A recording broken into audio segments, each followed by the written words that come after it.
بك يا نور الله صلى الله تعالى عليك وسلم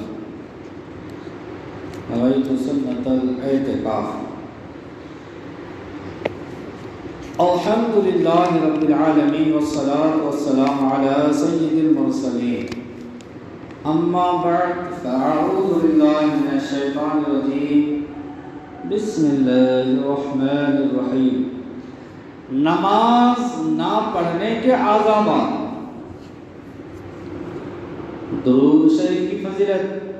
حضرت سیدنا خلاد بن کثیر رحمۃ اللہ علیہ کے تکیے کے نیچے بوقت وفات ایک کاغذ کا ٹکڑا ملا. مرتے وقت تکیے کے نیچے سے ایک کاغذ کا ٹکڑا ملا جس پر لکھا تھا هذه براءۃ من النار لخلاد بن کثیر، یعنی یہ خلاد بن کثیر کے لیے آنکھ سے نجات کا پروانہ ہے. لوگوں کے پوچھنے پر گھر والوں نے بتایا کہ مرحوم ہر جمعہ 1000 بار یہ درود شریف اللہم صلی علی محمد النبی الامی پڑھا کرتے تھے. اللہ رب العزت کی ان پر رحمت ہو اور ان کے صدقے ہماری بے حساب مغفرت ہو. آمین بجاہ نبی الامین صلی اللہ علیہ وآلہ وسلم. صلو علی الحبیب صلی اللہ علی محمد صلی اللہ تعالی علیہ وسلم. الحمدللہ، نماز ایک عظیم نعمت ہے.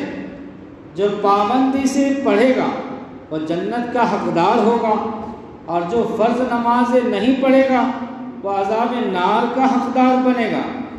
پارہ 16 سورۃ مریم آیت نمبر 59 میں اللہ پاک فرماتا ہے فَخَلَفَ مِن بَعْدِهِمْ خَلْفٌ أَضَاعُوا الصَّلَاةَ وَاتَّبَعُوا الشَّهَوَاتِ فَسَوْفَ يَلْقَوْنَ غَيًّا.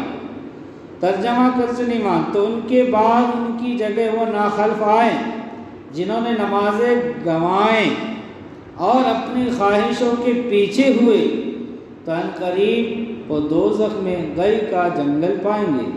بیان کی ہوئی آیت مقدسہ میں غی کا تذکرہ ہے. حضرت علامہ مولانا مفتی امجد علی اعظمی رحمۃ اللہ علیہ فرماتے ہیں غی جہنم میں ایک وادی ہے جس کی گرمی اور گہرائی سب سے زیادہ ہے. اس میں ایک کنواں ہے جس کا نام ہب ہب ہے. جب جہنم کی آنکھ بجھنے پر آتی ہے اللہ پاک اس کنویں کو کھول دیتا ہے جس سے وہ بدستور یعنی پہلے کی طرف بھڑکنے لگتی ہے. قال اللہ تعالی، یعنی اللہ پاک فرماتا ہے کلما خبت زدناہم سعیرا، جب بجھنے پر آئے گی ہم انہیں اور بھڑک زیادہ کریں گے. یہ کنواں بے نمازوں اور زانیوں اور شرابیوں اور سود خوروں اور ماں باپ کو ایذا دینے والوں کے لیے. اللہ اکبر.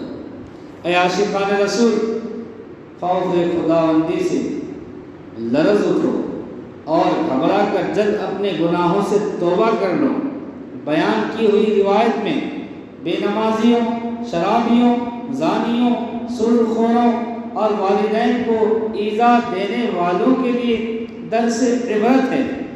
اس خوفناک کنویں کو سمجھنے کے لیے کبھی کسی دنیاوی گہرے کنویں کے کنارے کھڑے ہو کر اس کی گہرائی میں نظر ڈالیے اور سوچئے کہ اگر دنیا کے اس کنویں ہی میں قید کر دیا جائے تو کیا اس سزا کو برداشت کر سکیں گے؟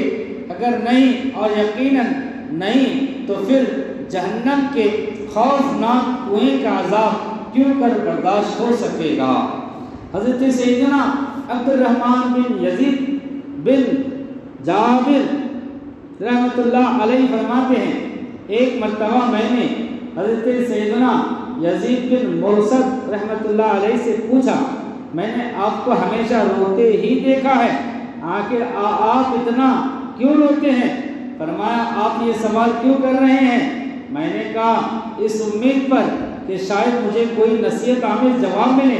فرمایا خدائے پاک کی قسم بعض اوقات میرے سامنے کھانا لایا جاتا ہے تو مجھ پر خوف خدا سے رقت طاری ہو جاتی ہے اور میں کھانے سے بے پرواہ ہو جاتا ہوں۔ کبھی ایسا بھی ہوتا ہے کہ اپنے اہل و عیال کے ساتھ ہوتا ہوں تو اچانک مجھ پر یہ کیفیت طاری ہو جاتی ہے اور میں بے اختیار رونا شروع کر دیتا ہوں۔ مجھے دیکھ کر میرے بچے اور تمام گھر والے بھی رونے لگتے ہیں، حالانکہ انہیں رونے کا سبب معلوم نہیں ہوتا۔ میری زوجہ یعنی میری بیوی اکثر یہ شکایت کرتی ہے کہ ہائے افسوس، شاید ہی کوئی مسلمان عورت ایسی ہوگی جس کے شوہر کو آپ جیسا غم لاحق ہو یعنی ملا ہو۔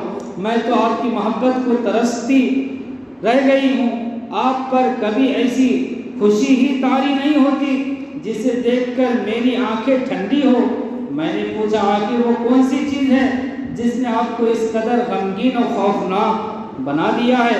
فرمانے لگے اگر نافرمانیوں کے صلے میں یعنی بدلے میں مجھے گرم پانی میں غوطے لگانے کا فیصلہ سنا دیا جائے تو یہ بھی اتنی سخت سزا ہے کہ اس کی وجہ سے رونا چاہیے، لیکن معاملہ تو اس سے کہیں زیادہ سخت ہے، کیونکہ اللہ پاک کی نافرمانیوں کے سبب مجرموں کو جہنم کی آگ میں قید کیا جائے گا اور وہ آگ یقیناً برداشت سے باہر ہے، پھر میں اس آگ کے خوف سے کیوں نہ رو۔